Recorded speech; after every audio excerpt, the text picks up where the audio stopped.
Welcome back to BVarsity Live. Yeah. I just want to bring back an old No, segment. Can you but spell Einigenberg for me? No, I cannot. It starts with 2 E's. But here's a funny thing. You know how Facebook is doing that? Here's your memories thing.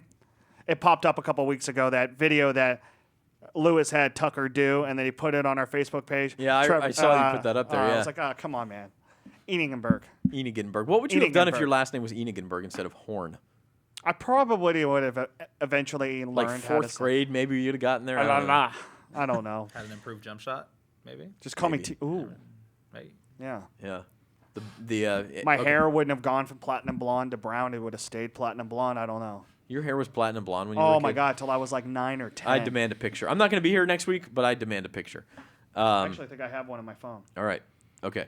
We're talking with AJ Sharon, Liberty boys basketball coach, about seeding, and the point is, so you don't, and some strange things happened last year, but I saw all the coaches' ballots, and for the most part, it seemed as if coaches at least put some effort into putting the top teams at the top Right. and the worst teams at the bottom, and there were some strange ballots in there and some strange placements of teams, but you don't even think coaches will put forth that much of an effort this year? As almost like a rebellion sort of thing? Well, I mean, I have relationships obviously with a lot of Right. coaches, and just hearing there's just a level of frustration that it's really irrelevant. That the sense is this is Division I specific, because you look Division II, Division III, wherever you have some teams involved, in the Tulare, Visalia, Hanford area, and then that kind of throws the dynamic. Their loyalty is maybe there, Right. But in Division it's more I, evenly spread, in other it's words. very between the it's areas, very yeah. specific. I mean, there's 8 schools eligible from the Fresno area, and there's 4 schools eligible from the Bakersfield area. And so the sense is that there's an inherent bias that for us as well. If I haven't seen Clovis this year, I've seen pretty much everybody else, but I don't know anything about Clovis. Right. So I'm going to go on Max Preps and maybe look at their schedule. And they're 0-8 in the track, Right, and so and- you'll probably put them at the Right, bottom. but yeah. maybe they were 4-4, and maybe they had missed a guy had got hurt, and he was out for 3 games. I might not know that nuance, so I might not include that. And it makes it really tough when you have 8 guys with the same type of perspective, and then 4 guys who have the same type of perspective. Their perspective will win out. Yeah. Exactly, and so I think that's the sense, and it wasn't until the Stockdale thing. And so when I went in there, I really was just, as an advocate for those guys, that just like this isn't right. Like, it's just not the right thing to do. And so this year, one of the changes that we suggested was that the coaches have the ability to request the ballot of another coach. So if I think that Dave Purdy is not being fair, I can say, hey, Dave, I want to do that. And there's a process that we've implemented to do that, to hopefully give some more credibility to that ballot. If I know that anyone can see my ballot, You have to be accountable. then maybe that's going to change how I do it. So my hope is that we try and do it the right way. But in this particular year, we could all try and do it the right way and have 10 completely, totally different It would ballots. still be bizarre because Yeah, you man. have, I think You know what right that sounds now we to me? think That Central's sounds like a probably lack the of 1 seed. transparency, and that's all it is. If you, Right. Sorry. Is Central the 1 seed right now, we think? I mean, is Yeah, that I think how you'll vote? That's pretty clear, assuming They they win win. it. I think Yeah. even if they win one of their next 2, I think 8-2 in the track, and I've seen them personally. They're very talented. That would be my vote. After that, it gets completely sideways. Yeah. SJM is going to win the CMAC, which is the league with Edison and Bullard. They're not a Division I team. They're D2. So Edison and Bullard are going to be 2nd and 3rd in their league. And the SWIL, of course, is going to have us, Centennial, and BHS in some order, descending 1 through 3, potentially all at 1. And it's just like, I don't know what you do with that. You start looking at non-league stuff, and BHS beat Buchanan, and Buchanan beat us, but then lots of other people have beaten Buchanan up there.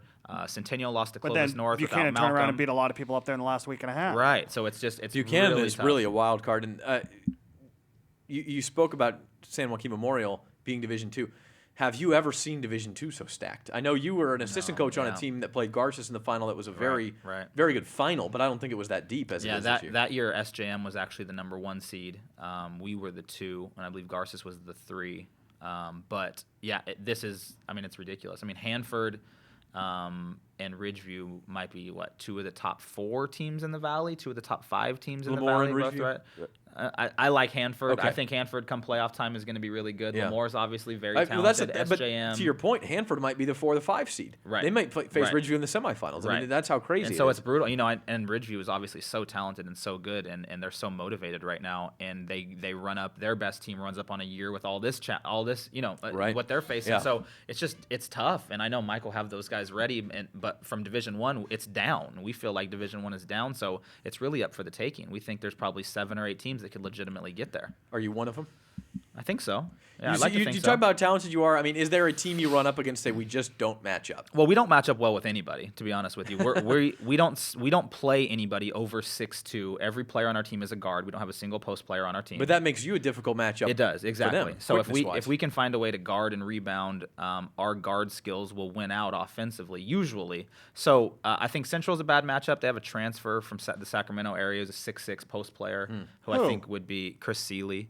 So I think he would be a challenge for us. But everybody else, there's not a dominant post team. Everyone's pretty much guard dominated. There's teams with good players, but no one's great. It's really close. I really think I think Centennial with their length and athleticism, and then Greg can beat anybody. He showed it last night. Centennial's as talented as anyone in the Valley, and he took those guys down. So I think that this is a year, absolutely, where a team from Bakersfield could make that appearance. You talked about modeling your scheme after the Warriors to a certain extent. Right. The one thing about the Warriors is their culture. Right. It's not just the product on the court. It's how they feel about each other. It's how they play with each other. It's the energy they have. I think anybody who's watched a couple of games can tell that. I feel like you try to build the same thing at Liberty. How important is that to your program? I think it's our primary focus more than anything basketball-wise. I went to Liberty. I was a freshman when the school opened in 1999. Coach Stan Davis, that Independence now, was our head coach. He walked us through. We had a meeting in June of 1999, and he walked us into the gym when it was still dirt. They hadn't laid any wood down. They didn't have any hoops up. You could just kind of see the bare bones of the gym. I mean, I was literally one of the first people to ever walk in that gym. And so that's a special place to me. And then, with Andy Hicks coming back onto our staff this year, he won a Valley title there. His son, Jeff, who's one of our former players. It's all about Liberty for us and the culture we build and the things that we do. We're really fortunate to have the parent support, the administrative support to do that. But it's primary. And what I've found is that if the culture is strong, the product is strong, even in years where you may be down or you may be a little less talented or smaller like we are this year, the culture of winning and the culture of how to prepare carries over. And our seniors, we have 5 seniors this year, do a really nice job of showing that and leading by example, and it trickles down, and it has for the last few years. I think that's how we've been able to be so successful. Even when we've had weird groups or less talented groups, we can still be Well, and pretty you have literal consistent. family going on in your program, too, when you talk about Jeff and his dad, Andy, and then you've got Aaron Marcus and his older brother, Sam. I mean, you look at it, those guys kind of breed that sense of family, that literal sense of family, into this group that has become a family as well. Right, and this is the first year where every coach is either a former player of either myself or Andy. So we have about 7 coaches in the program, and every single one of them played for me or played for Andy. They know the system. They know right, yeah. Right, and really our system is there isn't a system. Our system is we want you to do things the right way. We want you to share the ball. We want you to play really hard and be great teammates, and then we'll figure out what that looks like on the court once we see who's out there. But we've had, a period of sustained success since 2009, and we're all best friends. We're together off the court, and I think that carries over. It's hard to not project that to the kids, and we like to project, and I think that's why a lot of kids have had a really good experience playing with us. How do you build that? I mean, every program's got an outlier to a kid who doesn't want to conform. How do you combat that and build the culture? Well, I think you have to establish what's important right away, and I think for us, kids and now in the new transfer culture, kids will leave, kids will come in. We just make sure it's known that nothing's bigger than the program, and I think that's what you do. And kids make the decision to leave. We have kids that make the decision to leave for one reason or another, and we also have kids that make a decision to come. And I think by making sure that the accountability is level and fair and consistent, that it builds that. And you have to have that baseline of trust with the kids. We also put a lot of time into stuff that has nothing to do with basketball. I mean, we go to Colorado to CU's team camp every summer. Myself and another coach go. We take 15 kids. A lot of them have never flown. We took them to see the snow at the Continental Divide. Some kids had never seen the snow. We were there 5 days. We played like 4 games. The games were totally irrelevant. They don't even know if we won or lost, who we played. They don't know anything. It's just about the experience and the time. And when you're stuck in a delayed airport for 6 hours and have a 3-hour van ride and you're going through all this stuff, the basketball is irrelevant. You better start to like each other. Yeah, Right. So we put a lot of time into that. We have team dinners after every home game at someone's home where we're spending time together. We'll just hang out. We'll bring pizza to practice one night on a random night to surprise the kids. Like, we do things to build the bond, and we find that at that point, the kids will run through a wall for you if you ask them, and they know that you care, that they'll do that, and that's why we've had, this is going good. It's been a year, it's been 2 years, it's been 3, and now it's been 6 years, 7 years of sustained success, and I think that's what we're proudest of. Wow. You mentioned the transfer culture, and I'd be remiss not to ask you about your freshman in the program who's not eligible to play this year. Isaiah Hill is the real deal, it looks like, going forward, though. Yeah. No, we have the best freshman class that we've ever had at Liberty, and additionally, that we think in the Valley, as far as basketball and football kids, but specifically basketball kids. Isaiah is a really special player, younger brother of Elijah Hill, who's also, a part of our extended family, plays at Centennial. We can see what he can do, at Centennial. Right, and he's the family is great, and they made the decision to enroll him at Liberty, and we're really happy. I think he's going to be a big-time player for Brian on the football field, and he's going to be a big-time player for us on the basketball court. He's very talented, can score at multiple levels, and a guy for the future, and it's been so good for him because even though he can't play in the games, he can practice and travel with us, so he absorbs the culture, and especially at the guard level, we really want our guards to be our voices even when we're not there, and so he your does entire that. roster this year?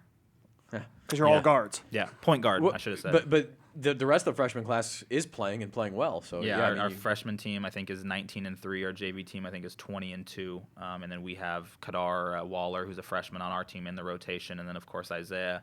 Our lower levels are really good, and that really is a credit to the coaches. We have Andy Hicks and Alex Lozano coaching our freshman team. Andy was a former Californian Coach of the Year in 2010. Jeff Hicks, who's the best JV coach in town, he could have a varsity job many places, but he wants to be at Liberty. So the coaching there is so great that when they get to me, it's really just character management, making sure we're doing the right things. They know what to do. They know how to play, and that's really nice as a varsity coach. Well, AJ makes it sound like he got the lottery ticket, and maybe in some ways you did, but I know you work your butt off too to make those kids better and to build the culture, like you said, which may be just as important. Hey, we got to take another break. We'll be back. I want to talk a little. We're going to keep AJ around because he's going to draw for these tickets again in our last segment, which will start at 4:15. About what's this thing called again? You're the one I love. You want to read it, AJ? What is it? We got the "You're the one that I want." You're the one that I want. You're the one that I want. Which is it's like a terror thing, right? Clown insanity. Is that you? Give me a drum roll, please. Give me the drum roll. So anyway. Almost. We got to take a break. We'll be back. I do want to talk some league titles, soccer, wrestling. Those things are being decided this week. There we go. Good Lefty. snack. And we'll be back right after this.